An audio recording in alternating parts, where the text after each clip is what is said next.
The story about the name of the band, ZZ Top, there are all kinds of different theories about this. The ZZ stands for zigzag as in rolling papers. Well, today's Friday. Let's see. What's the story today? What's the Friday Well, answer? and then there are others. I won't go through all of them, but there are lots of theories, and I've never been able to find or get anybody to tell me what the actual origin of the name of the band is. So solve that mystery. Well, I finally revealed it in a book that was, I just published a book this past year called Rock and Roll Gearhead. It's a pictorial about our car collection, guitar collection, and there's a few fun stories, and I finally decided to actually reveal the, although I do like the zigzag and top rolling papers one.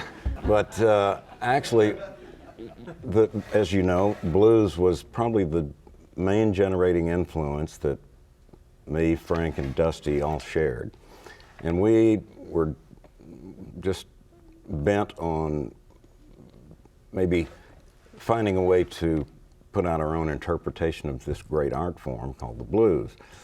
And I had a collection of old posters announcing who was coming to town, mostly blues artists, and we had B.B. King, and at the other end was Z.Z. Hill. Right.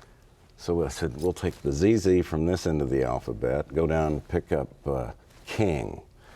So for just about 30 seconds, it was ZZ King, and then I said, no, I said, but King is on the top, so it became ZZ Top. That's the story. That's the truth. Well, today's Friday. Ask me tomorrow. Come back tomorrow. We'll get another story. Why did you decide all those years ago that you wanted to do this for a living as opposed to something else? If I'd become a pharmacist, we'd really have a problem. But music was it. I knew from the time I can remember. I was probably 3. Yeah. And then my mom was just a huge fan of Elvis Presley, and she actually took us to, my younger sister and I got to go see him in like 1957, and that did it.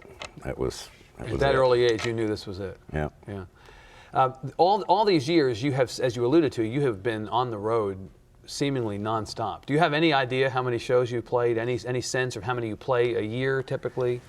It becomes a blur from the time of the inception. We worked all the way through 1976, the bicentennial. We'd been out for 7 years, and for us that was a big lucky number. So we pulled to completion that segment, and we took what was to be a 3, 4, 5 month holiday, turned into 6 months. Next thing it was a year. I'd gone to Europe. Frank had gone to Jamaica. Dusty was tripping around Mexico, which became 2 years. We were on the phone, but we hadn't seen each other. Right. The good news is Dusty decided to get as lazy as I did, and we threw our razors away. Right. Frank Beard, the man with no beard, he's the lucky one. Ironically. He can go to the shopping mall and not get stopped. Yeah. You, however, are pretty hard to miss. We advertise. Yeah. So this would have been, the beards would have dated, because of course this is one of the questions people always want to know. What's with the beard? You don't mind being associated with the beards? Well, it goes where we go. It does. You don't have much choice, right? Was there ever a point at which somebody said to you, shave that thing off, you can't do this, this is enough of this already? Well, we had an offer, one of the big... Oh, it was Gillette, wasn't it? Well, they deny it. They deny that they offered it, but you don't deny it. Well, we both won the deal. They didn't have to pay us because we didn't do it. But the story was that Gillette offered you $1 million. But we're too ugly. We don't even know what's under here. Not at this point, right?